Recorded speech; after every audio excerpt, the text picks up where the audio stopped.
بسم اللہ الرحمن الرحیم۔ السلام علیکم ورحمۃ اللہ وبرکاتہ۔ دوستو، آج کی ویڈیو میں بیان کروں گا دوسرے کو حقارت سے دیکھنے کا انجام۔ سامعین، حضرت ابو ہریرہ رضی اللہ عنہ سے روایت ہے کہ میں نے رسول اللہ صلی اللہ علیہ وآلہ وسلم سے سنا، فرماتے ہیں بنی اسرائیل میں دو آدمیوں نے ایک دوسرے کو بھائی بنایا ہوا تھا۔ ان میں سے ایک گناہ کرتا تھا اور دوسرا عبادت میں اجتہاد و کوشش کرتا تھا۔ سامعین، مجتہد دوسرے کو گناہ کرتے ہوئے دیکھتا تھا، اس لیے اس نے اس سے کہا گناہ سے باز آ جاؤ۔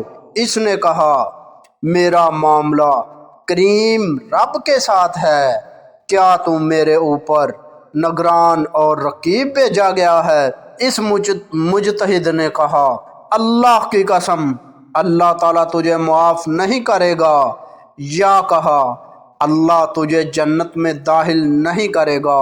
اللہ تعالیٰ نے ان دونوں کی روحیں قبض کر لیں۔ وہ دونوں جہانوں کے پروردگار کے پاس جمع ہوئے تو اللہ تعالیٰ نے فرمایا اے مجتہد، کیا تم میرے متعلق کامل علم و ادراک رکھتا تھا، یا کیا تم میرے ہاتھ میں موجود اختیارات اور امر پر قادر تھا؟ اس گنہگار سے فرمایا جا، میری رحمت کے سبب جنت میں داخل ہو جا، اور دوسرے کے متعلق فرشتوں کو حکم دیا کہ اسے آگ کی طرف لے جاؤ۔ سامعین، موت تو لا محالہ آنی ہے، ایک ہی بار آنی ہے، لہذا عزیمت پر جان دینا اور گمراہی سے محفوظ رہنا بہرحال ہر ایک کے لیے اللہ کا فضل شامل حال ہونا بہرحال ضروری ہے۔ اس واقعہ کے پیش نظر ہمیں یہ تعلیم ملتی ہے کہ ہر مسلمان صاحب خیر و اصلاح کو ہمہ وقت اللہ تعالیٰ سے پناہ مانگتے رہنا چاہیے اور اللہ سے عافیت طلب کرتے رہنا چاہیے، اور گمراہ کن باتوں اور گمراہ کرنے والوں سے اجتناب کرتے رہنا چاہیے، اور گمراہ کن باتوں اور گمراہ کرنے والوں سے اجتناب کرنا چاہیے۔ انسانی و جناتی شیاطین سے بھی محتاط رہنا چاہیے۔ نیکی اور بدی کی قوتیں ہمیشہ نبر آزما رہی ہیں۔ بظاہر بدی ہمیشہ اکثریت اور نیکی ہمیشہ اقلیت میں رہتی ہے۔ نیک لوگوں کی تعداد بروں کی نسبت ہمیشہ کم ہوتی ہے، لیکن نیکی اور بدی کے معتبر ہونے کا مدار قلت و کثرت پر نہیں بلکہ اللہ جل شانہ کے حکم پر ہے۔ جس کام کو اللہ رب العزت نے بدی اور شر قرار دیا وہ ہمیشہ شر ہی رہے گا، خواہ کائنات کا ہر ذی نفس اس کا ارتکاب کرنے اور اسے اچھا سمجھنے لگے۔ اسی طرح نیکی وہ ہے جسے اللہ نے نیکی اور حسینہ قرار دیا، خواہ ساری دنیا نیکی کا مفہوم بدل ڈالے، لیکن اللہ کے نزدیک نیکی صرف وہی معتبر ہوگی جو اس کے حکم کے مطابق ہو۔